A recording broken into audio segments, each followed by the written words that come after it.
5 minutes. Les 5 minutes.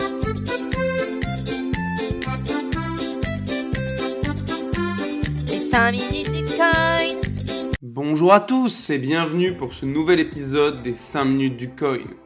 Une semaine surprenante pour le Bitcoin car il a atteint les 28 000 $. Une zone de prix où il n'avait plus été vu depuis maintenant 10 mois. Suite aux annonces de la Fed mercredi, il a subi une légère baisse mais est rapidement retourné sur ce niveau clé. La question qui nous laisse tous en suspens, c'est va-t-il terminer le mois de mars au-dessus de ce prix ?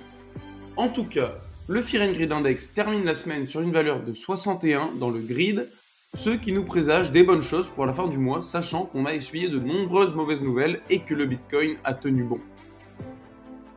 La semaine dernière, nous avions parlé d'un hack.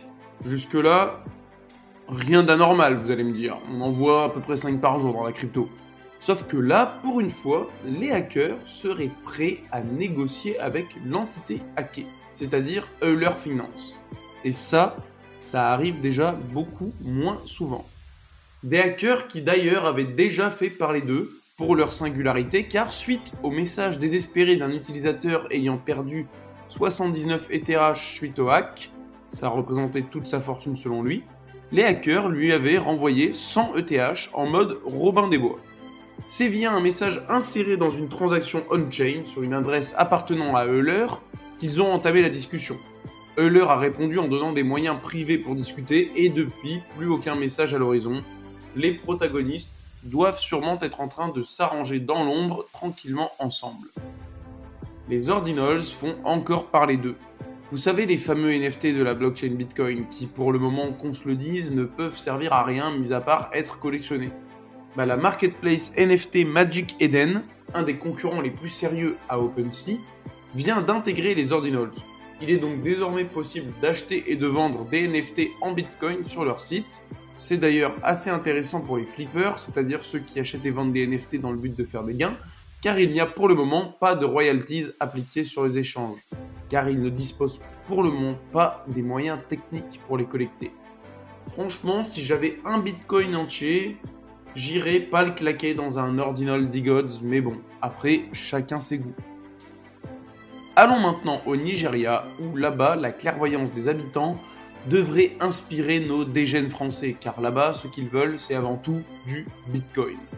D'ailleurs, le pays se trouverait en tête des recherches Google pour les termes « acheter Bitcoin ».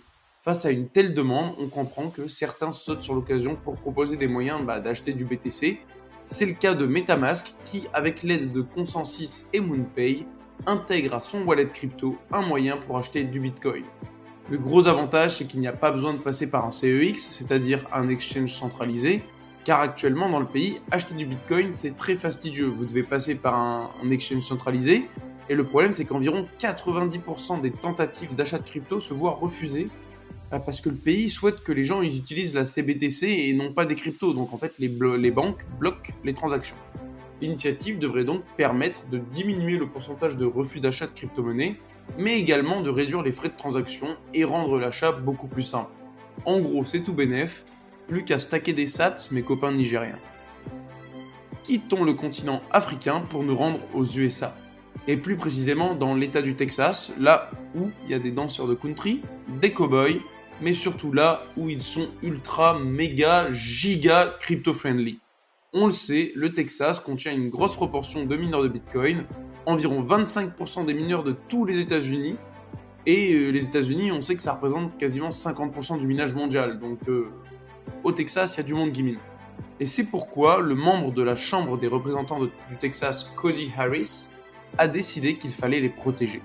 D'ailleurs, il souhaite également protéger les holders de Bitcoin. Car on en parlait récemment, Joe Biden, le président américain, avait sorti une proposition de loi de son chapeau dans laquelle il était question de taxer l'électricité des mineurs de Bitcoin. Cody Harris n'en veut pas, et d'ailleurs, il a dit lui-même qu'il était décidé que ceux qui minent du Bitcoin au Texas ne seront jamais empêchés de le faire par une loi qui pourrait restreindre cette pratique de sécurisation de la blockchain. Plus maximaliste que lui, tu meurs. Mauvaise nouvelle pour le stagiaire des bureaux d'Avalanche qui va sûrement terminer son contrat car hier il aurait débranché la prise du réseau, le mettant à l'arrêt pendant 2 heures. Vous vous en doutez, le stagiaire n'y est pour rien, mais le réseau a bien été à l'arrêt et dans l'impossibilité de produire des blocs pendant plus de 2 heures. C'est un bug dans leur nouvelle mise à jour qui a semé la pagaille dans la bonne validation des blocs. Cependant, un correctif a rapidement été déployé et les conséquences sur le réseau ont été minimes. La seule chose à noter sur le sujet, c'est que quelques plateformes ont bloqué les dépôts et retraits du token AVAX par précaution. Rien de bien méchant. Sachant que les plateformes en question, franchement, c'est pas du tout les plateformes mainstream, donc pas de quoi s'affoler. Après la faillite des diverses banques mondiales comme la SVB Bank et le Crédit Suisse dernièrement, l'Australie a les genoux qui tremblent et décide donc de prendre les devants en obligeant les banques du pays à dévoiler leur exposition aux crypto-monnaies. Car, on le sait bien, la cause de toute cette crise bancaire, c'est uniquement les cryptos les gars. Juste ça. Il n'y a pas eu de mauvaise gestion du risque de leur part, il n'y a pas eu d'abus, tout était nickel. Mais voilà, il y a eu les petites cryptos qui sont arrivées par-ci par-là, et boum, faillite des banques. Désolé. Bref, on a quand même un analyste qui reste confiant pour le moment, et que la situation était stable, selon lui. Personnellement, quand j'entends cette phrase dans mon cerveau, ça me crie « barre-toi sauf qui peut », car on nous l'a tellement rabâché, alors qu'en réalité, c'était la grosse merde. Je peux plus y croire. Do Kwon l'avait dit, SBF l'avait dit, le directeur de la SVB l'avait dit, le Crédit Suisse l'avait dit, au final, c'était la mouise et tout s'est effondré. Donc je pense qu'il y a quand même un petit peu matière à s'inquiéter. D'ailleurs, en parlant de notre ami mégalo Do Kwon, en fait, lui, c'est terminé. Il a été arrêté au Monténégro. C'est le ministère de l'Intérieur du pays, Philippe Hadzik, qui l'a tweeté au calme. Pour le moment, ils ont juste dit qu'ils avaient arrêté une personne qui serait soupçonnée, mais au final, ça a été confirmé, c'est bien lui. Et c'est fou, depuis le temps qu'il en cavale, le gars, tranquillement, et qui fait des lives sur internet, en disant qu'il travaille sur un nouveau projet. Aucune honte, le mec. Ce qui est sûr, c'est qu'il aurait mieux fait de pas faire escale à l'aéroport de Podgorica. Suite à cette arrestation, la justice américaine n'a pas perdu de temps en inculpant le garçon de 8 nouveaux chefs d'accusation. Ça vient s'ajouter aux premières poursuites de la SEC. De plus, la Corée du Sud a fait une demande d'extradition afin de juger elle-même le ressortissant de son pays. Bref, ça va commencer à chauffer pour son cul, et c'est quand même tout ce qu'il mérite. On peut bosser dans les crypto-monnaies, être rodé au speech de la cybersécurité, perdre une carte, mais pas 15, mais on peut malgré tout se faire avoir. C'est un des dirigeants de Circle qui s'est fait hacker son compte durant la Paris Blockchain Week, son compte Twitter plus particulièrement.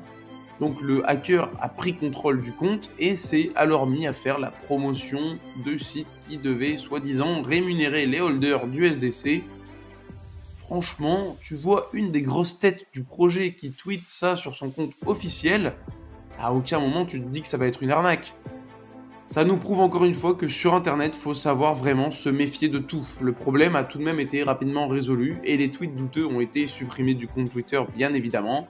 Malgré tout, il est clair qu'il y a sûrement des gens qui ont dû tomber dans le panneau, se faire avoir et perdre leur fonds suite à ce hack. Comme quoi, personne n'est vraiment à l'abri et il faut toujours rester prudent. Allez, on termine les infos de la semaine avec un bon petit flop qui nous a bien fait rigoler aujourd'hui, c'est-à-dire vendredi 24 mars. Et ce flop nous vient de l'association Greenpeace. En effet, ce groupuscule avait réuni des fonds aux alentours du 1 million d'euros, donc ça fait déjà un petit moment de ça, et c'était dans le but de faire une campagne contre le Bitcoin, et plus particulièrement contre sa méthode de validation, le Proof of Work. Il demande donc son passage au Proof of Stake. Normal. Déjà là, tu captes que les mecs, ils ont jamais lu 2 lignes sur le sujet et qu'ils bitent rien à rien. Donc qu'est-ce qu'ils ont fait pour mettre à terre le Bitcoin ? Alors là, je vous le dis les gars, ça rigole pas. Ils se sont associés à un artiste activiste du nom de Benjamin Von Wong, qui a construit une statue de 3,3 mètres de haut en forme de crâne, avec des bitcoins laser dans les yeux, censés représenter l'horrible consommation énergétique de ce dernier. Cependant, l'œuvre n'a pas vraiment eu l'effet escompté car elle a séduit le plus grand nombre. Après, on va pas se mentir, faut le dire, elle est plutôt stylée la photo. Du coup, de nombreux bitcoiners arborent désormais ce fameux crâne vert en photo de profil sur leurs différents réseaux sociaux. Et j'avoue, j'ai craqué, je l'ai incorporé à la mienne sur Twitter. Vous n'avez pas pu louper cette image car c'est la miniature de la vidéo. Merci d'avoir suivi ces 5 minutes du coin.